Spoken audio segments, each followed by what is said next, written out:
لكل محتاج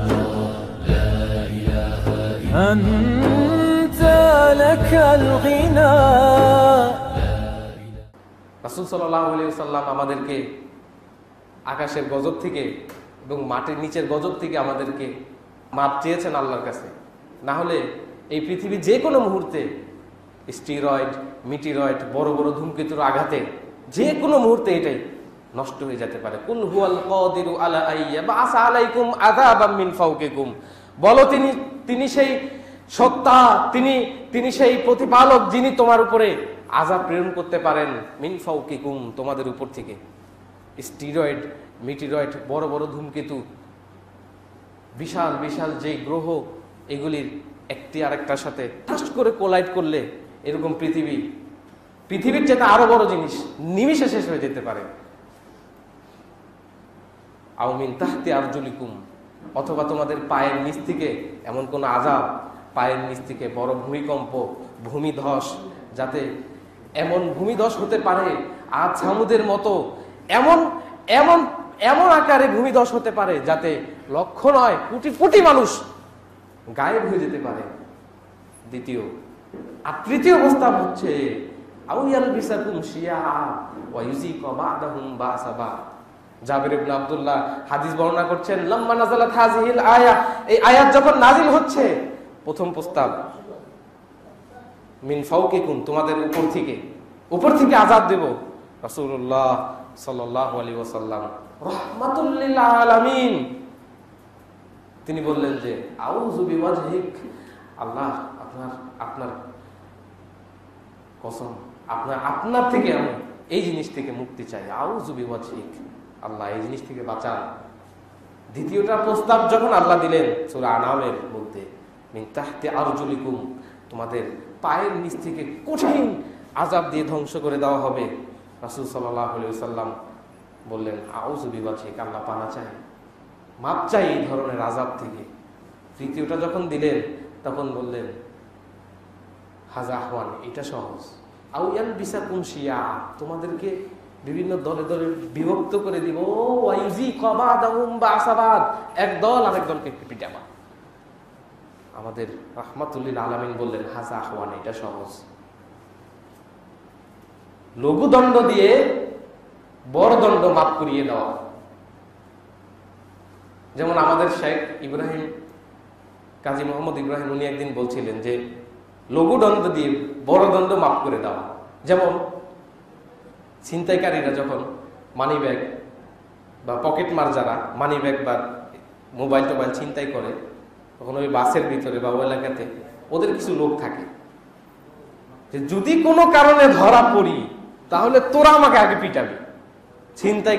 লোকরা ছিনতাইকারীকে পিটিয়ে পাঠিয়ে বাস আস্তে করে এলাকা পার করিয়ে দেয়, এরপরে চাচুক হয়ে বিদায় করে দেয়। অর্থাৎ কিছু মাইর তো তোমাকে খাইতেই হবে, জনগণের মাইর খেলে মরবা, নিজের লোকের মাইর খাও। এই জন্য আসমানি মায়ের আর মাটির নিচের মার খেলে তুমি মরবা, আগে আল্লাহর মায়ের। এ কারণে নিজেরা মারামারি করো। উম্মাত হাযিহি উম্মাতু মারহুমা, এই উম্মাহ মারহুমা, রহমতপ্রাপ্ত উম্মাত। লাইসা লাহা আযাবুন ফিল আখিরাহ, আখিরাতে এই উম্মার আযাব নাই, আখিরাতে উম্মার শাস্তি নাই। আযাবুহা ফিদ দুনিয়া, এই উম্মতের আযাব দুনিয়াতে। ফিল কতলি, মারামারি, হত্যা, ওয়াজ জালাজিলি, ভূমিকম্প, ওয়াল বালায়া, বালা মুসিবত, এগুলি উম্মার এই দুনিয়ার আযাব। এগুলি লঘুদণ্ড, যাতে বড় দণ্ড থেকে আল্লাহ আমাদেরকে মাফ করিয়ে নিতে পারে। কারণ উম্মাহ হচ্ছে মারহুমা, রহমতপ্রাপ্ত উম্মাহ। কুল্লু উম্মতি ইয়াদখুলুল জান্নাতা ইল্লা মান আবা, আমার উম্মাহ সবাই জান্নাতে যাবে, সুবহানাল্লাহ, ইল্লা মান আবা, কিন্তু যে অস্বীকার করে। কিলা ওয়া মান ইয়াবা ইয়া রাসূলুল্লাহ, জিজ্ঞেস করলো যে কে অস্বীকার করবে? মান আতা, তারপর রাসূল সাল্লাল্লাহু আলাইহি ওয়াসাল্লাম মান আতানি দাখালাল জান্নাহ, যে আমার অনুসরণ করলো দাখালাল জান্নাহ, সে জান্নাতে প্রবেশ করলো। ওয়া মান আসানি, যে আমার অবাধ্য করলো দাখালান নার, সে জাহান্নামে প্রবেশ করলো। সহজ ফর্মুলা। এক নম্বর ফর্মুলা হচ্ছে ফলোইং দ্য কোরআন, কোরআনকে মেনে চলা। আমার জীবনে, আমার লাইফে, আমার গোটা জিন্দগিতে আল কোরআন বলেছে এটা, বাস সামি'না ওয়া আতা'না, শুনলাম আর মানলাম। এটা হচ্ছে মুসলিম লাইফ, মুসলিম জীবন। আপনারা হয়তো বা বলবেন যে কেন এই আযাব, কেন এই শাস্তি, মুসলিম উম্মাহ কেন জ্বলছে, কেন সিরিয়া জ্বলছে, কেন আফগানিস্তান জ্বলছে, কেন ইরাক জ্বলছে, কেন বাংলাদেশে আমাদের মুসলমানদের এই দুরবস্থা, দাড়ি টুপি দেখলে কেন আমাদেরকে ভর্ৎসনা করে? কারণ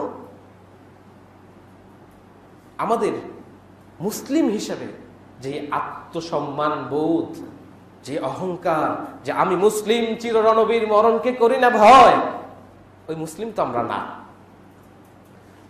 যেই মুহূর্তে আমরা ইসলামকে ছেড়ে অন্য কোনো আসবাব, অন্য কোনো জিনিসের উপর নির্ভরশীল হয়ে মনে করব যে এই জিনিসের উপর নির্ভরশীল হওয়াটা আমার দুনিয়াতে আমি স্টাবলিশ হব, এই জিনিসের উপর নির্ভর করে, তখন থেকে আপনার ইজ্জত, আপনার মান আল্লাহ কমিয়ে দিবেন।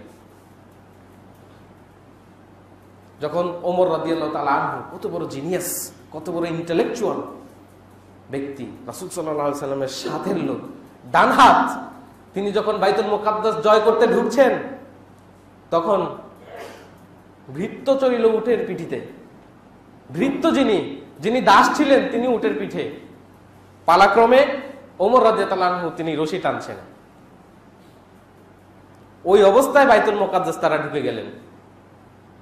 দাস সে উটের পিঠে, ওমর রশি ধরে টানছে। আমাদের আজকে সমাজে যারা ভদ্রলোক, আহারে কি ভদ্র, এক টেবিলে ড্রাইভারের সাথে খাওয়া, এটা তো কিয়ামত। হাই হাই, এটা কি সম্ভব? এক টেবিলে ড্রাইভারের সাথে খাবো? এই চরিত্র আমাদের মুসলিম উম্মাহকে আজকে শেষ করে দিচ্ছে। কিসের ভেদাভেদ? সব আল্লাহর বান্দা। ডক্টর সাহেব বাথরুমে যান না?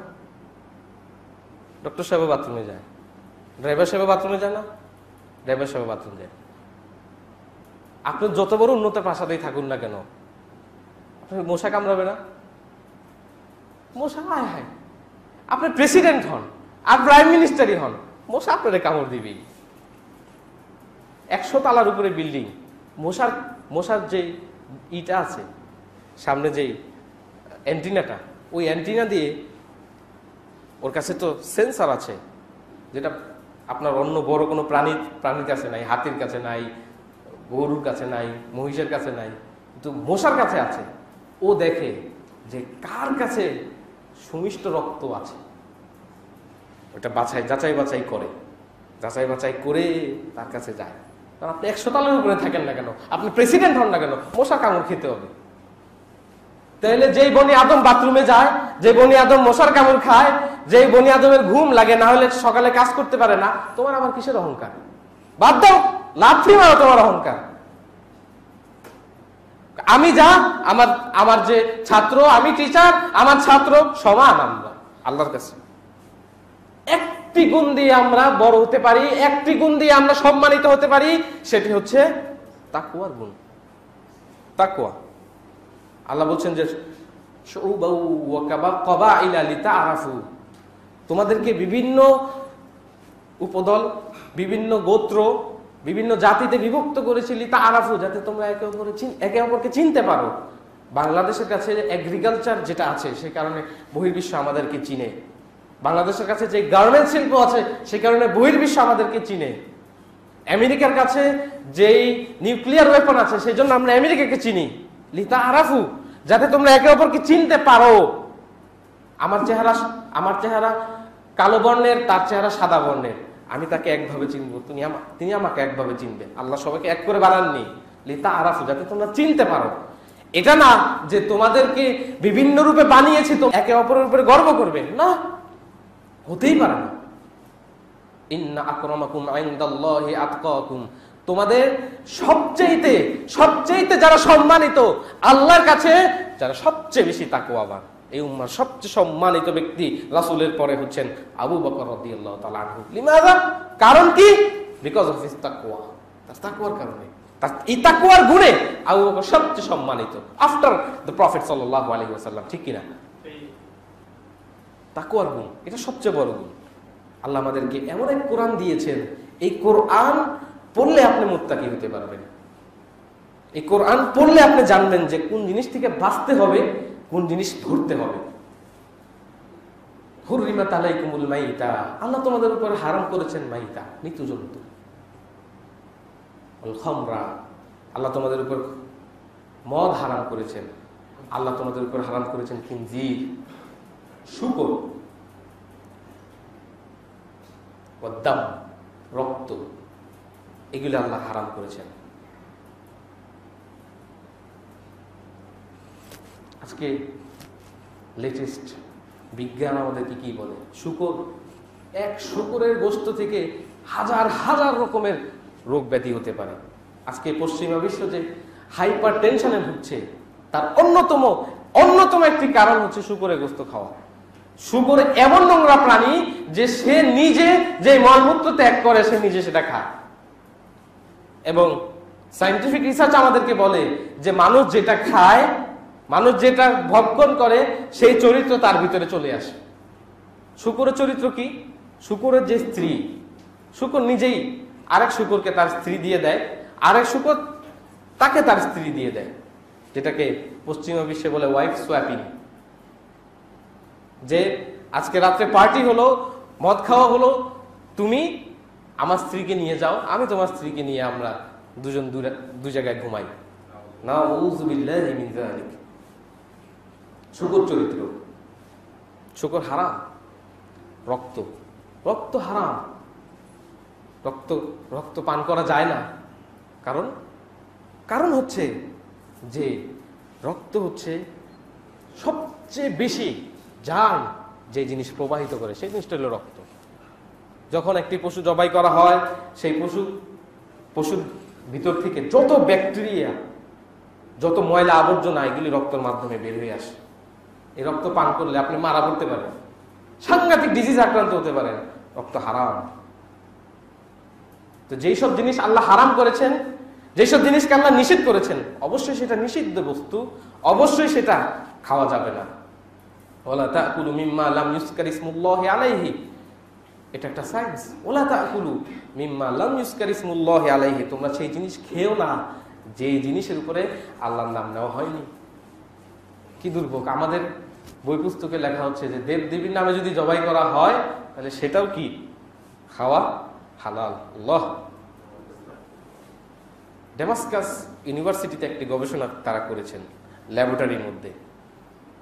2 দল মাংস, একটি হচ্ছে বিসমিল্লাহি আল্লাহু আকবার বলে ইসলামিক পন্থায় জবাই করা, আর আরেকটা নরমাল জবাই বিসমিল্লাহি আল্লাহু আকবার ছাড়া। ল্যাবরেটরিতে নিয়ে মাংসগুলিকে পিস করে করে করে মাইক্রোস্কোপের নিচে বসালেন যে কি অবস্থা। যেটা বিসমিল্লাহি আল্লাহু আকবার ইসলামিক পদ্ধতিতে জবাই হয়নি, বিসমিল্লাহি আল্লাহু আকবার বলা হয়নি, সেটার মধ্যে দেখলেন অনেক জার্ম এখনো লেগে আছে। আর যেটা বিসমিল্লাহি আল্লাহু আকবার বলা হয়েছে সেটার মধ্যে দেখলেন সুবহানাল্লাহ, পরিষ্কার, ফিল্টার্ড। বিসমিল্লাহি আল্লাহু আকবার না বললে 2 থেকে 16% পর্যন্ত জার্ম মাংসের ভিতরে রয়ে যায়। আল্লাহর নামের কত বরকত! আল্লাহু আকবার, আল্লাহু আকবার, বিসমিল্লাহি আল্লাহু আকবার। যে আল্লাহ বলছে যে এটা খাওয়া যাবে না, এটা যেখানে আল্লাহর নাম নেওয়া হয়নি সেই মাংস, সেই গোশত খাওয়া যাবে না। তার মানে এটা একটা সায়েন্স। বিসমিল্লাহি আল্লাহু আকবার এই যে কথাটা আমরা বলি, পৃথিবীর প্রত্যেকটা কথা, পৃথিবীর প্রত্যেকটা শব্দ তরঙ্গের একটি মান আছে। বিসমিল্লাহি আল্লাহু আকবার এর কঠিন আকার, এর কঠিন মানের কারণে যে সাউন্ড ওয়েভটা যখন আপনার শব্দ তরঙ্গগুলি যখন এই পশুর ভিতরে প্রবেশ করে, আল্লাহর এই নামের বরকতে সেটা জান মুক্ত হয়ে যায়। আল্লাহু আকবার, বিসমিল্লাহি আল্লাহু আকবার, এটা একটা সায়েন্স। এই পৃথিবীর যে গোলার্ধ, এর ঠিক মাঝামাঝি আল্লাহ আয়রন রেখেছেন, লোহা রেখেছেন, যেই লোহাকে আজকে আমরা আকাশে উড়াই, সেটা হচ্ছে অ্যালজেব্রা। অ্যালজেব্রা যিনি থিওরি দিয়েছেন, এই অ্যালজেব্রা না হলে হয়তোবা আমরা আজকে এই যে ক্যামেরা দেখছেন, আমার যে অ্যান্ড্রয়েড ফোন দেখছেন, আজকে যে বিল্ডিংগুলি দেখছেন, কিছুই হয়তোবা হতো না। যিনি অ্যালজেব্রার প্রবক্তা, তিনি একজন মুসলিম, আল জাবির, এবং তিনি ইকুয়াল টু সাইনকে বলেছিলেন আল মুকাবেলা, 2 + x = 5, তাহলে x এর ভ্যালু 3। তিনি এই যে মাঝখানে যে ইকুয়াল টু, এটাকে উনি বলেছিলেন আল মুকাবেলা, মানে এটার মোকাবেলায় ওইটা। সুবহানাল্লাহ, দেখেন মুসলিম এক বিজ্ঞানীর কত বড় এক আবিষ্কার দিয়ে আজকে আমরা পুরো বিশ্বে লোহাকে সেই আকাশে উড়াচ্ছি, সাবমেরিন দিয়ে পানির নিচে কত হাজার কিলোমিটার নিচে আমরা চলে যাচ্ছি। আল্লাহ আমাদেরকে আল্লাহর আয়াতগুলি দেখাচ্ছেন। এই লোহাকে আল্লাহ এই পৃথিবীর যে গোলার্ধ এর ঠিক মাঝামাঝি রেখেছেন। পৃথিবীর যে most inner core, iron core, ওখানে রেখেছেন। এবং আল্লাহ কোরআনেও ঠিক লোহার সূরাটাকে, লোহার একটা সূরা নাজিল করে ঠিক 57 নম্বর সূরা, 114টার মধ্যে ঠিক মাঝামাঝি এই সূরাকে রেখে দিয়েছেন। আল্লাহু আকবার। কি বলেছেন? ওয়া আনজালনাল হাদিদ, আমি লোহার যে এটার জ্ঞান তোমাদেরকে আমি নাজিল করে দিয়েছি, ফিহি বাসুন শাদীদ, এর মধ্যে রয়েছে কঠিন শক্তি, নিউক্লিয়ার ওয়েপন, হ্যাঁ, গাড়ি ঘোড়া যা আছে, কোনো কিছুই হবে না যদি আয়রন না থাকে, কোনো কিছুই হবে না যদি লোহা না থাকে। ফিহি বাসুন শাদীদ, এর মধ্যে কঠিন শক্তি আল্লাহ রেখেছেন। ওয়া মানাফিউল লিন-নাস, ওয়া মানাফিউল লিন-নাস, এবং মানুষের জন্য অনেক ধরনের কল্যাণ এই আয়রনের ভিতরে রেখেছেন। কিন্তু সর্বপ্রথম কথা শুরু করলেন এ দিয়ে, ও আনজালনাল হাদিদ, আমি লোহাকে নাজিল করেছি, রিভিলড। আচ্ছা, আল্লাহ বলেছেন কোরআনকে নাজিল করেছে, মানে কি? কোরআন আকাশ থেকে আমাদের কাছে এসেছে, উপর থেকে নিচে এসেছে। নাজালা ইয়ানজিলু মানে নামানো। তা আল্লাহ বলছেন ও আনজালনা, আমি লোহাকে নাজিল করেছি, লোহাকে ডাউনলোড করে দিয়েছি। পৃথিবীর যে টেম্পারেচার ছিল, পৃথিবীর সূর্যের এক অংশ, সূর্য থেকে পৃথক হয়ে যখন এসেছে, পৃথিবীর যে টেম্পারেচার, এর ফিউশনে কোনোদিনও লোহার মতো এক ভারী পদার্থ তৈরি হওয়া সম্ভবই না। এবং সূর্যে যেই তাপমাত্রা আছে, সেই তাপমাত্রা দ্বারাও লোহার মতো কোনো এলিমেন্ট পাওয়া সম্ভবই না। যে ফিউশন সূর্যের ভিতরে হয়, তাতে হিলিয়ামের মতো আপনার অ্যাটমিক নাম্বার 2 এর মতো হালকা পদার্থ তৈরি হয়, হিলিয়াম, এর বেশি না। পৃথিবীতে বড় জোরে অ্যালুমিনিয়াম পর্যন্ত পাওয়া যায়। তাহলে লোহা কিভাবে আসলো?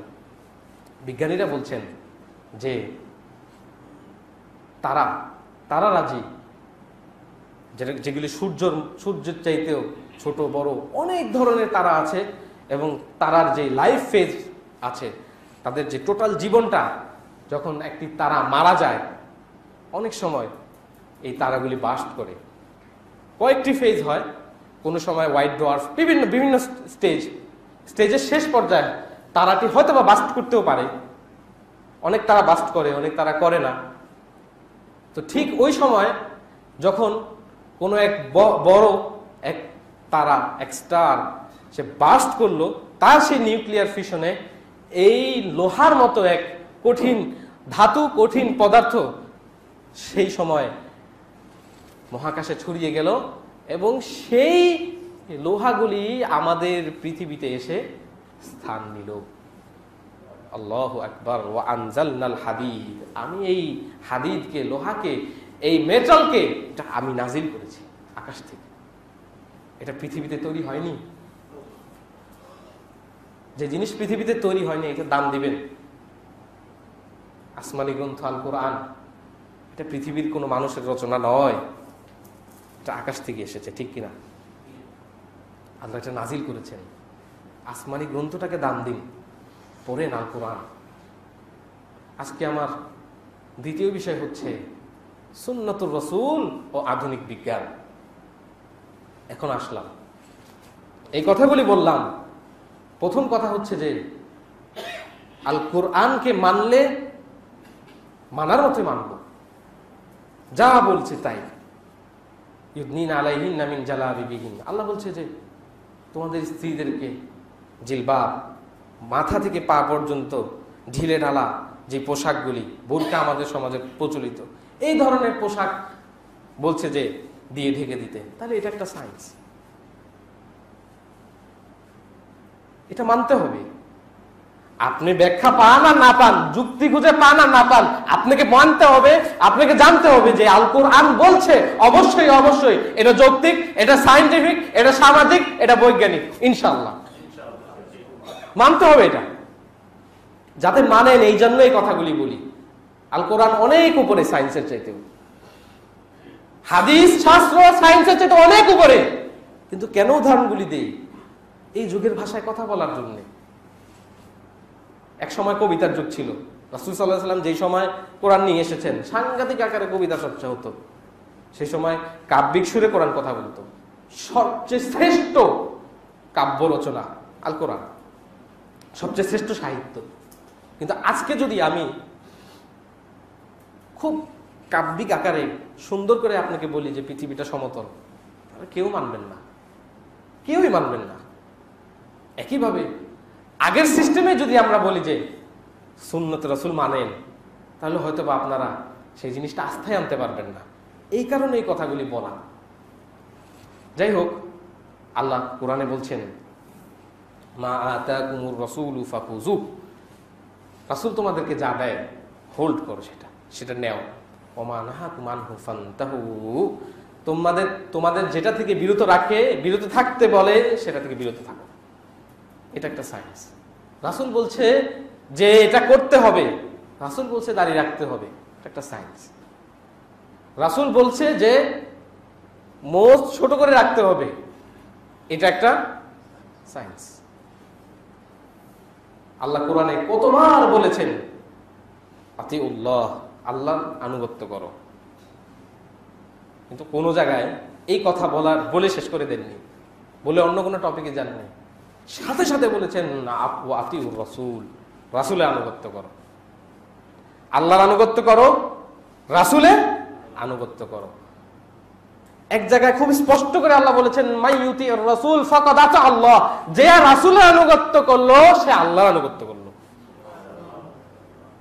মা ইয়ানতিকু আনিল হাওয়া, রাসূল সাল্লাল্লাহু আলাইহি ওয়াসাল্লাম নফস থেকে, হাওয়া থেকে, মনের ইচ্ছা থেকে কোনো কথা বলে না। ইন হুয়া ইল্লা ওয়াহী ইউহা, এটা সবকিছুই ওয়াহী, যেটা তাকে দেওয়া হয়।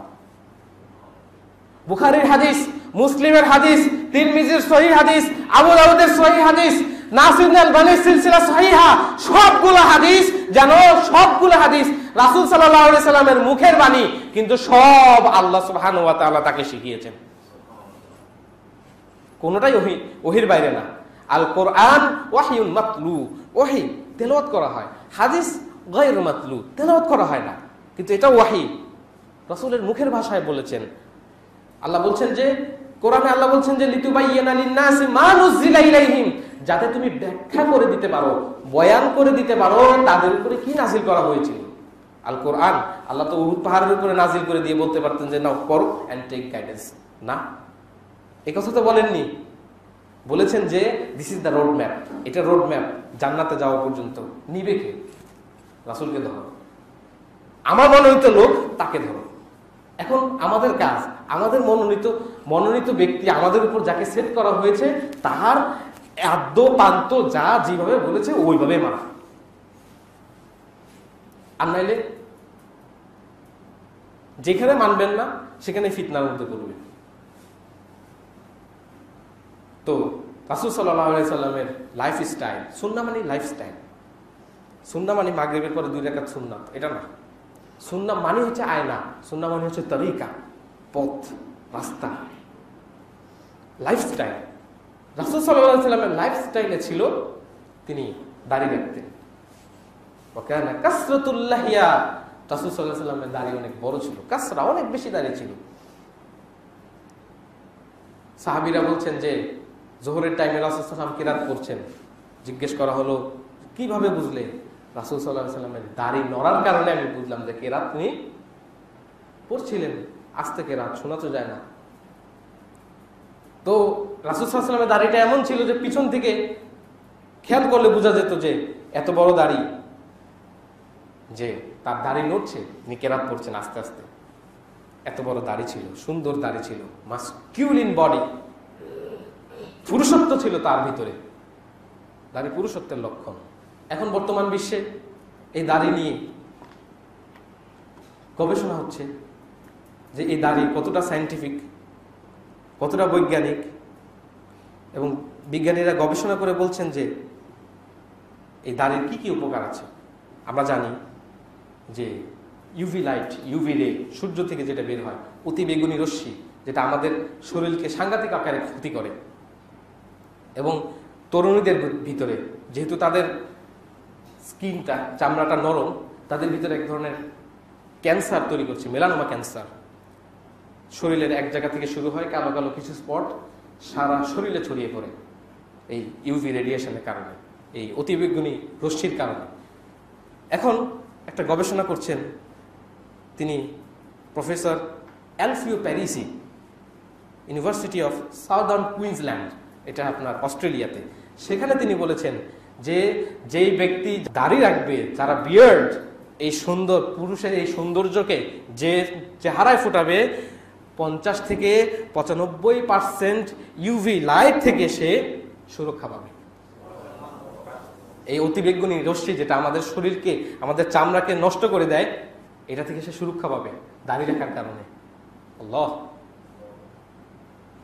তার চেহারাতে এই দাড়ির কারণে সে এই ইউভি লাইট থেকে সুরক্ষা পাবে, এই নিচের এই অংশটাতে। কি গবেষণা কারা করছে? অমুসলিম বিজ্ঞানীরা। এটা অস্ট্রেলিয়ার একটা গবেষণা।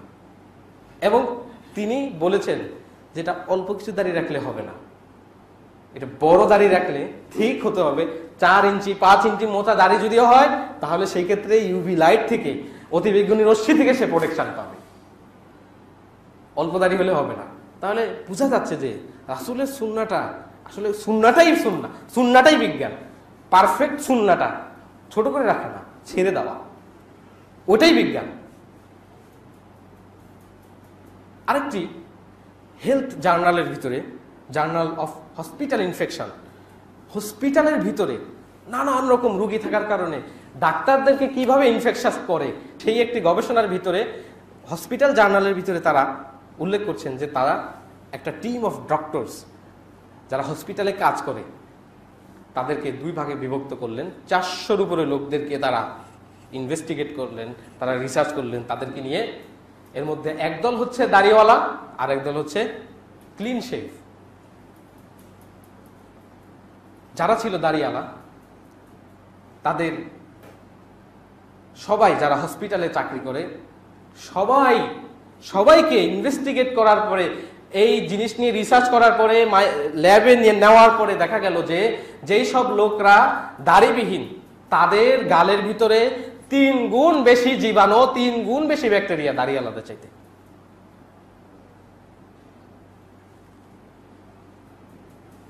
হসপিটালের এক গবেষণা।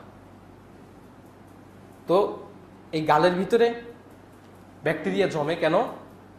আমরা যে রেজার ব্যবহার করি, এই রেজারটা যেখানে আমরা রাখি, ওটার ভিতরে কিন্তু এই চোখে দেখা যায় না, এই ব্যাকটেরিয়াগুলি জমে। এরপরে আপনি যখন কাটবেন, সেই ব্যাকটেরিয়াগুলি আপনার গালে লেগে থাকবে, এবং দাড়ি না থাকলে ব্যাকটেরিয়া গ্রো করতেই থাকে। কেন গ্রো করে? আরেকটি গবেষণা আপনাদেরকে শোনাচ্ছি। লন্ডনের একটি ইউনিভার্সিটিতে, university college London, doctor Adam Roberts, তিনি একটি গবেষণা করলেন।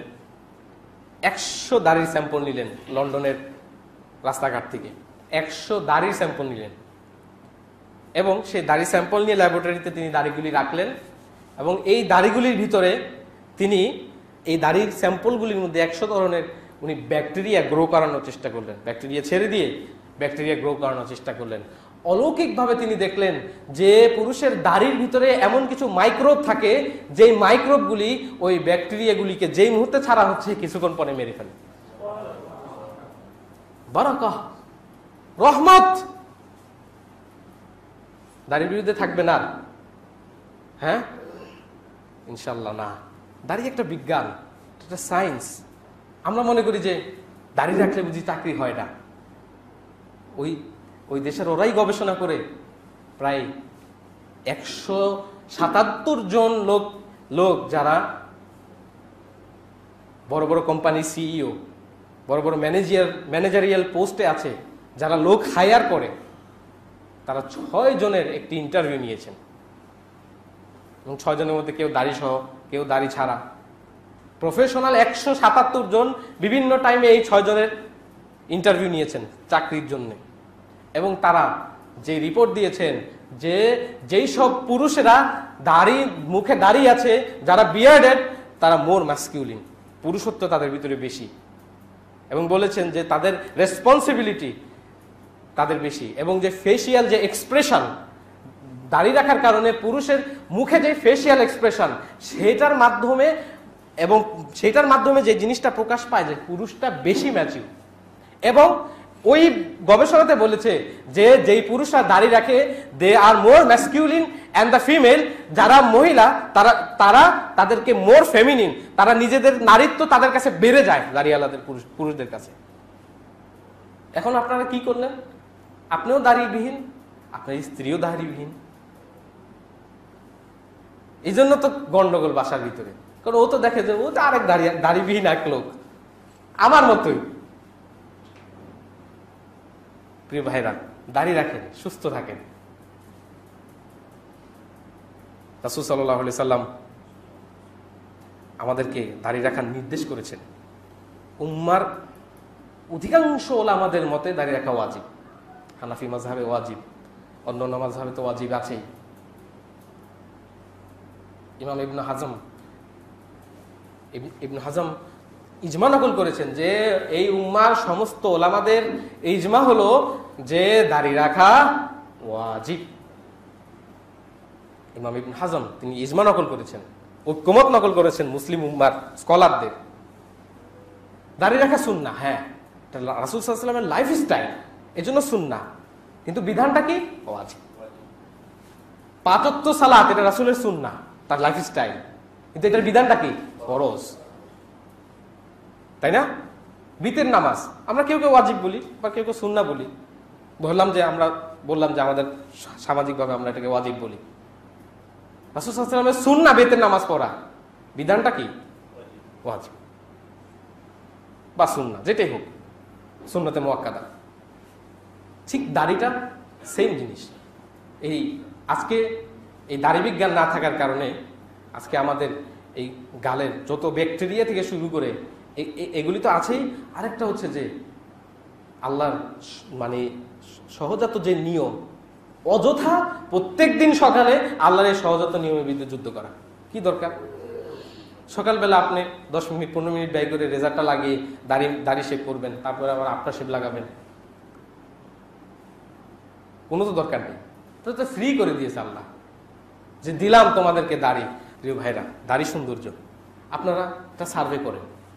সেটা হচ্ছে যে যেসব ভাইরা দাড়ি রেখেছে নতুন করে, তাদের দাড়িবিহীন ছবিগুলি একটু দেখেন, আর নতুন ছবিগুলি দেখেন যে দাড়ি সহ, দেখবেন বিস্তর ফারাক। খুব মনে হবে যে খুব এই রিসেন্ট ছবিটা খুব স্মার্ট, খুব ভালো। বর্তমান বিশ্ব এখন দাড়ির দিকে এগিয়ে আসছে। রাসূল সাল্লাল্লাহু আলাইহি সাল্লাম হাদিসের মধ্যে বলেছেন, খালিফুল মুশরিকিন, তোমরা মুশরিকদের খেলাফ করো, তোমরা মুশরিকদের বিরুদ্ধাচরণ করো। ওয়াফিরুল লিহিয়া, তোমরা দাড়িকে ছেড়ে দাও, দাড়িকে বাড়তে দাও। ওয়া আহফুশ শাওয়ারিব, এবং এই পান করে যে মোজ, এটাকে ছোট করে ফেলো, এটাকে কেটে ফেলো। এটা আরেকটা সায়েন্স। আমাদের এই যে মোচ, এই মোচ যদি বড় রাখা হয়, তাহলে খাবারের সময় যে জিনিসগুলি আমরা খাই, কিছু কিছু জিনিস এখানে লেগে থাকে, আর এখানে অটোমেটিক ব্যাকটেরিয়া গ্রো করে। সে কারণে প্রত্যেকবার খাবারের সময় আপনি এফেক্টেড হবেন, ব্যাকটেরিয়া বারবার আপনার খাবারের ভিতরে যাবে। এজন্য এটিকে কেটে ফেলতে বলা হয়েছে, এবং এই মোচকে বলা হয়েছে শারিব, পানকারী। আহফুশ শাওয়ারিব, এই পানকারীকে তোমার সাথে যে খায়, এই পানকারীকে কেটে ফেলো, এটাকে পান করতে দিবা না, যাতে অংশগ্রহণ না করতে পারে, এটাকে কেটে ফেলো। এটা একটা সায়েন্স। তাহলে খলিফুল ইহুদ, ইহুদিদের বিরুদ্ধাচারণ করো, কারণ তারা মোষ বড় রাখে, দাড়ি ছোট রাখে, দাড়ি কেটে ফেলে। আমরা মুসলিম, আমাদের একটা লেভেল যে এই লোকটা সে দাড়িওয়ালা, বাস বুঝছি মুসলিম। তার ইসলামিক একটি লুক হচ্ছে যে লোকটা দাঁড়িয়ে আছে, মানে সে একজন মুসলিম, সালাম দিব, ভাব বিনিময় করব। এটা মুসলমানদের একটা লেভেল, এটা আমাদের গর্ব।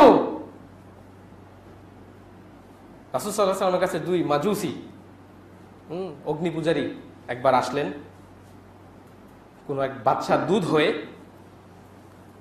তারা যা মাজুসিউন ইলা রাসূলিল্লাহি সাল্লাল্লাহু আলাইহি ওয়াসাল্লাম, রাসূল সাল্লাল্লাহু আলাইহি ওয়াসাল্লামের কাছে মাজুসি আসলেন। কদ আফা শারিবাহু ওয়া আহফা লিহিয়াতাহু, তাদের মোজগুলি বড় বড়, মোজ বড় আর দাড়ি কাটা। তো হাদিসের মধ্যে রাসূল সাল্লাল্লাহু ব্যাপারে বর্ণনা দেওয়া হচ্ছে যে রাসূল সাল্লাল্লাহু তাদের চেহারার দিকে তাকাতে চাচ্ছিলেন না, যে এত বিশ্রী যারা এরকম মোজ রাখে, দাড়ি কেটে ফেলে, চেহারার দিকে তাকাতে চাচ্ছেন না। তখন রাসূল সাল্লাল্লাহু আলাইহি ওয়াসাল্লামকে যখন তাদেরকে আনা হলো জোর করে, যে না এরা দূত, এদের সাথে কথা বলেন, তখন রাসূল সাল্লাল্লাহু আলাইহি ওয়াসাল্লাম এদেরকে জিজ্ঞেস করলেন, মান আমারাকা বিহাযা, তোমাদেরকে কে এগুলো নির্দেশ দিছে এই কাজ করার, এই পাগলামি করার? তখন কলা রব্বি, আমাদের মালিক, আমাদের রব, আমাদের যে বাদশা, সে আমাদেরকে নির্দেশ দিচ্ছে যে এইভাবে। ওনার বাদশাও এরকম, সেও এরকম। তখন রাসূল সাল্লাল্লাহু আলাইহি ওয়াসাল্লাম বলছেন, লাকিন্নি, বরং রব্বি, লাকিন্নি রব্বি, আমার রব আমারানি, আমাকে আদেশ করেছেন আন ইয়াহফিয়া শারিবি, মোজকে ছোট করে কাটতে, ওয়া আফিয়া লিহিয়াতি, এবং দাড়িকে ছেড়ে দিতে। আল্লাহ, এটা আদেশ, আল্লাহর আদেশ। বলেছেন যে আমার রব, আমার আল্লাহ আমাকে নির্দেশ করেছেন মোজ কেটে দাড়ি ছেড়ে দিতে। তবরানির হাদিস, সনদটা সহিহ। তাহলে আর কি কোনো যুক্তি থাকে? আমার আনি রব্বি বলছে, আমার রব আমাকে আদেশ করছে, আর কোনো কথা থাকে? দাড়ি রাখবেন, এটাই সায়েন্স, এটা রাসূল সাল্লাল্লাহু আলাইহি ওয়াসাল্লামের বিজ্ঞান। সমস্ত সাহাবীরা রাখতেন, সমস্ত ওলামায়ে কেরাম যারা এই উম্মার ইন্টেলেকচুয়াল, তারা দাঁড়িয়ে রাখেন। তাহলে আমি আপনি কেন পিছিয়ে থাকবো? সারা বিশ্বে যখন জ্ঞান বিজ্ঞানের অগ্রযাত্রা হচ্ছে, আমরা কেন পিছিয়ে থাকবো? আমরাও রাখবো ইনশাল্লাহ। আস্তে আস্তে মুখটিকে কালো করেন, পুরুষত্ব বাড়বে। দেখবেন যে যারা প্রায় 40 বা 45-এর পরে গিয়ে দাড়ি রাখে, সবগুলো দাড়ি সাদা হয়ে ওঠে। কিন্তু যে যে যুবক অবস্থায় দাড়ি রাখে, দেখবেন যে 40-45-এ তার দাড়িগুলি সাদা হয় না। যাই হোক, তো আমরা দাড়ি কেটে মনে করি যে জুয়ান ছাড়বো, তা আসলে ভিতরে ভিতরে সে চাচা। আর যে ভাইকনা দাঁড়িয়ে রাখছে ছোট বয়সে, সে কিন্তু তারা সবাই চাচা ডাকলেও, দাঁড়িয়ালা চাচা ডাকলেও, সে কিন্তু আসলে যুবক, আসলে জুয়ান। ইদানিং দেখলাম যে অনেক হাই প্রফেশনাল লোকেরা উন্নত বিশ্বে, ওয়েস্টার্ন কান্ট্রিগুলোতে, তারা টাকনুর উপরে প্যান্ট পরে। নতুন এক ট্রেন্ড, একটা স্টাইলও চালু হয়েছে যে টাকনুর উপরে প্যান্ট পরা। তাদের গবেষণায় বলছে যে যেই সব পুরুষেরা টাকনুর উপরে প্যান্ট পরে, তাদের মাস্কুলিনিটি, তাদের পুরুষত্ব বেশি থাকে। আল্লাহু আকবার। এখানে আলো বাতাস যেতে দিতে হবে, পুরুষত্ব বাড়বে, পুরুষত্ব ঠিক থাকবে। বিল ক্লিন্টন যখন বাংলাদেশে এসেছিল, তার কাপড়টি প্রায় টাকনু থেকে 4 আঙ্গুল উপরে ছিল। আপনারা হয়তো বা খেয়াল করবেন। অনেক বড় বড় সায়েন্টিস্ট, অনেক বড় বড় বিজ্ঞানী, তারা এখন এই স্টাইল পালন করছে। এটা স্টাইল, রাসূলুল্লাহ সাল্লাল্লাহু আলাইহি ওয়াসাল্লামের স্টাইল। মা আসফালা মিনাল কাবাইনি ফিন্নার, এই টাকনুর নিচে যেটা যাবে সেটা জাহান্নামে যাবে। এমনিতেই টাকনুর নিচে কাপড় পরা অহংকারের একটি অংশ, এবং রাসূল সাল্লাল্লাহু আলাইহি ওয়াসাল্লাম নিষেধ করেছেন, পরবো না, শেষ। ঠিক না? এটা পরবো না, রাসূল সাল্লাল্লাহু আলাইহি ওয়াসাল্লাম বলেছেন, এতটুকু মানেই করবো না। আর আরো যে সাইড ডিশ, এগুলি তো পাবেনি, আরো যে এক্সট্রা যেগুলি আছে এগুলো তো পাবেনি। রাসূল সাল্লাল্লাহু আলাইহি ওয়াসাল্লামের লাইফস্টাইলটা আগাগোড়া পুরোটাই সায়েন্স, পুরোটাই বিজ্ঞান। দেখুন তিনি কিভাবে ঘুমাতেন। তিনি সব সময় দোয়া পড়ে, জিকির আজকার করে তিনি ডান কাত হয়ে ঘুমাতেন। আজকে মেডিকেল সায়েন্স আমাদেরকে বলছে যে যারা ডান কাত হয়ে ঘুমাবে তাদের পেটের যে খাদ্য খুব দ্রুত হজম হয়ে যাবে, আর যদি বাম কাত হয়ে ঘুমায় তার প্রায় ডাবল সময় লাগবে ওটা হজম হতে। রাসূল সাল্লাল্লাহু আলাইহি ওয়াসাল্লাম আমাদেরকে পেটের উপরে ঘুমাতে নিষেধ করেছেন। অনেক ছোট শিশুরা, নিউবর্ন বেবিরা, ওদেরকে মেডিকেল জার্নালে প্রকাশ করেছে যে ওদেরকে পেটের উপরে ঘুমাতে দেওয়ার কারণে নিউবর্ন বেবিরা ওদের স্পাইনাল কর্ডের উপরে যে প্রেশারটা পড়ে পেটের কারণে, তাতে এটা ভেঙে গিয়ে ওর শিশু মারা গিয়েছে। আপনি পেটের উপর ঘুমালে আপনার স্পাইনাল কর্ডের উপর প্রেশার করবে, মেরুদণ্ডের উপর প্রেশার করবে, সেই প্রেশার সহ্য করতে পারবেন না। এই জন্য রাসূল সাল্লাল্লাহু আলাইহি ওয়াসাল্লাম নিষেধ করে দিয়েছেন যে আল্লাহ ওইসব লোককে পছন্দ করেন না যারা পেটের উপরে ঘুমায়। রাসূল সাল্লাল্লাহু আলাইহি ওয়াসাল্লাম ডান কাত হয়ে ঘুমাতেন। ডান কাত হয়ে যদি আপনি ঘুমান তাহলে আপনার বাম পাশে যে হার্ট রিল্যাক্স মুডে থাকবে, রিল্যাক্স, হার্ট রিল্যাক্স। এই পাশে যেই আপনার ফুসফুস বা এগুলির চাপটা যদি আপনি বাম পাশে ঘুমান, বাম কাত হয়ে ঘুমান, এগুলির চাপটাই হার্টের উপরে গিয়ে পড়ে, হার্টটা চাপা হয়ে থাকে। এই জন্য ডান কাত হয়ে ঘুমালে আপনার হার্টটা ফুললি রিল্যাক্সড। রাসূল সাল্লাল্লাহু আলাইহি ওয়াসাল্লাম বিছনা পরিষ্কার করে ঘুমাতে বলেছেন। বিছনাকে ঝেড়ে বিছনায় যেতে মানা করেছেন, যে বিছনা ঝাড়বা। এটা হচ্ছে পার্সোনাল হেলথ। এই জিনিসগুলি আমরা কিন্তু সবাই পালন করার চেষ্টা করতে হবে, যে বিছনা পরিষ্কার করে ধুলাবালি সব ঝেড়ে দিয়ে তারপরে ঘুমানো।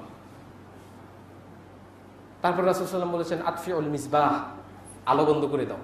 রাতে ঘুমানোর সময় আলো বন্ধ করে দিতে হবে। আজকে লেটেস্ট বিজ্ঞান যেটা বলছে যে বাচ্চারা তারা যদি আলোর ভিতরে ঘুমায়, রাত্রেবেলা যে তাদের গ্রোথ হয়, তারা যে লম্বা হবে, এই গ্রোথটা কমে যায় যদি আলোর ভিতরে থাকে।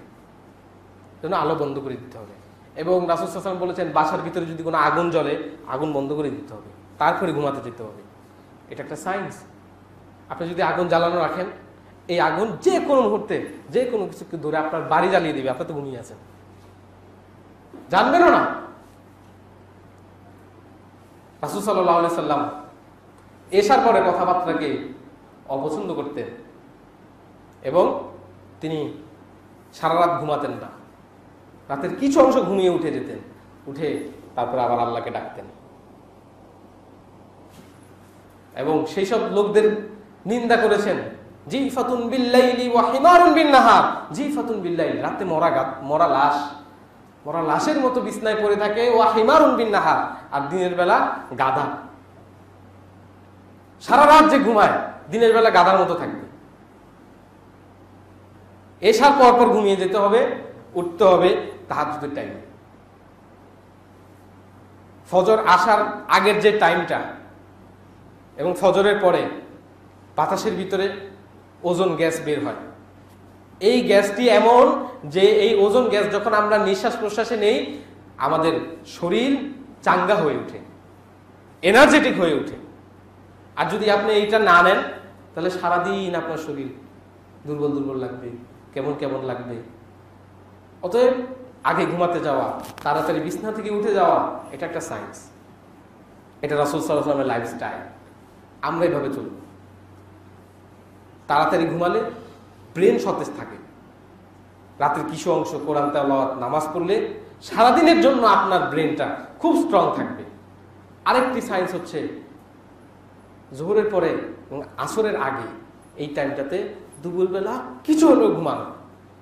তাহলে রাত্রে যে আপনি 3, 3.5, 4 ঘন্টা ঘুমালেন, আর দুপুরে যে টায়ার্ডনেসটা আসবে হালকা একটু, সেটা পাওয়ার ন্যাপ নিয়ে আপনি কাটিয়ে দিলেন। এতে শরীর শক্ত হবে। রাসূল সাল্লাল্লাহু আলাইহি ওয়াসাল্লাম বলেছেন যে তোমরা কাইলুলা করো, এটাকে কাইলুলা বলা হয়, দুপুরের এই ঘুমটা। শয়তান কাইলুলা করে না।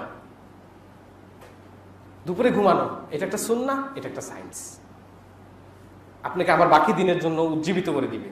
আর দুপুরে ঘুমাতে পারলে, আপনি ঘুমালে আপনি রাত্রে আবার তাহাজ্জুদের টাইমে, ফজরের টাইমে ঠিক মতো উঠতে পারবেন। যাই হোক, আমরা আমাদের জীবন পার করে দিলাম, কিন্তু ঘুমাতেই শিখলাম না। তাহলে কি সায়েন্স পড়লাম, কি পড়ালেখা করলাম? ঘুমাতেই তো জানি না। আমরা কি খেতে জানি? কিভাবে খেতে হবে? খাওয়ার সুন্নাহটাও তো জানি না। রাসূল সাল্লাল্লাহু আলাইহি ওয়াসাল্লামের খাওয়ার সুন্নাহ, এটা একটা বিজ্ঞান, এটা একটা সায়েন্স, কারণ এটা রাসূলের, এটা দেওয়া আল্লাহর পক্ষ থেকে ওয়াহী। রাসূল সাল্লাল্লাহু আলাইহি সাল্লাম পুরো প্লেটটাকে চেটে একেবারে সাদা করে ফেলতেন। আমি একদিন এমনভাবে প্লেট কাচিয়ে খেয়ে প্লেট রেখে দিছি, আমাদের বুয়া উনি এসে একেবারে নিয়ে ডাইরেক্ট জায়গা মতো রেখে দিছে প্লেট, মনে করছে এটা ধোয়া। একদিন আমার আব্বু, উনি আমার প্লেটে, আমি প্লেট কেচে রেখে দিছি, উনি আমার প্লেটে আবার ভাত নিয়ে নিছে, মনে করছে এটা ধোয়া প্লেট। এইরকম ভাবে রাসূল সাল্লাল্লাহু আলাইহি ওয়াসাল্লামের প্লেট সবচেয়ে ক্লিন থাকতো খাওয়ার পরে। কারণ আপনি যে খাবারগুলি নেবেন সেই খাবারের মধ্যে সবচেয়ে ক্ষুদ্র যে কণাগুলি, ভিটামিনসের যে ক্ষুদ্র যে কণাগুলি, মিনারেলসের, আস্তে আস্তে নিচে পড়ে। নিচে যখন পড়ে যায়, এই জন্য আল্লাহ রাসূল বলছে ফাইনাল বারাকাতা ফি আখিরিহি, কারণ এই বারাকা নিচে থাকে, ফি আখিরিহি শেষে থাকে, একেবারে শেষেরটা চেটে খেতে বলছে, যাতে কোনো মিনারেলস, কোনো ভিটামিন, খাদ্যের কোনো কণিকা মিস যাতে না যায়। আল্লাহু আকবার। এটা ভিটামিন বি কমপ্লেক্স আমরা বলছি, মিনারেলস আমরা বলছি, রাসূলের ভাষায় এটা হচ্ছে বারাকা, বরকত। এই বরকতটা নাও। রাসূল বলেছেন যে তুমি জানো না খাবারের কোন অংশে বরকত আছে, সবগুলি খাও, যতটুকু খেতে পারবেন অতটুকু নেবেন, এর বেশি নেবেন না। আমরা এমন ভাবে খাই যে এমন নিলাম পরে আহারে, আর অর্ধেকের বেশি রেখে চলে গেলাম। আমাদের বিয়ের অনুষ্ঠানগুলিতে ম্যাক্সিমাম এরকম হয়, চোখের লোভ, বাপরে আজকে খাবো, একেবারে ফাটায় ফেলাবো খাইয়া, নেই এতগুলি, ওরে আর শেষ করতে পারে না।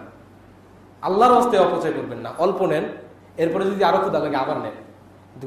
রাসূল সাল্লাল্লাহু আলাইহি ওয়াসাল্লাম বলেছে যে খাবার অপচয় করা এটা শয়তানের কাজ।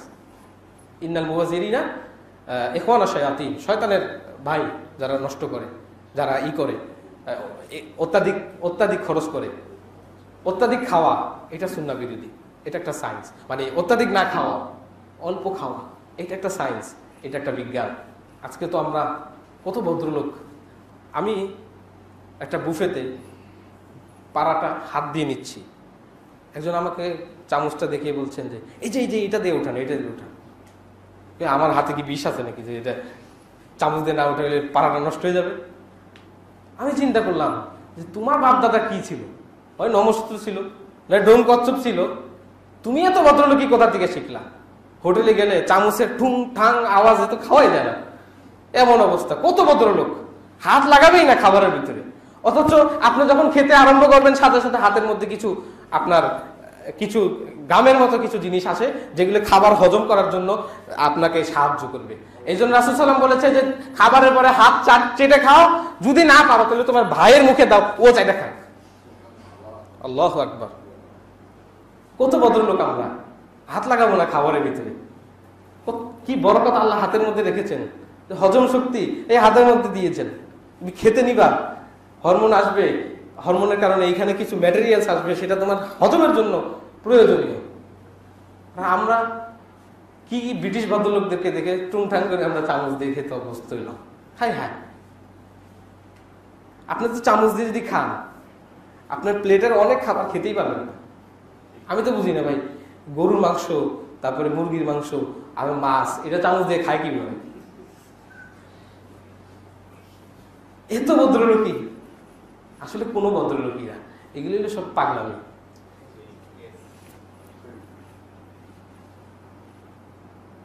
আমাদের বাংলাদেশের পেট মোটা কিছু বুদ্ধিজীবী আছে, পেট মোটা হলে বুদ্ধি ভোতা হয়ে যায়।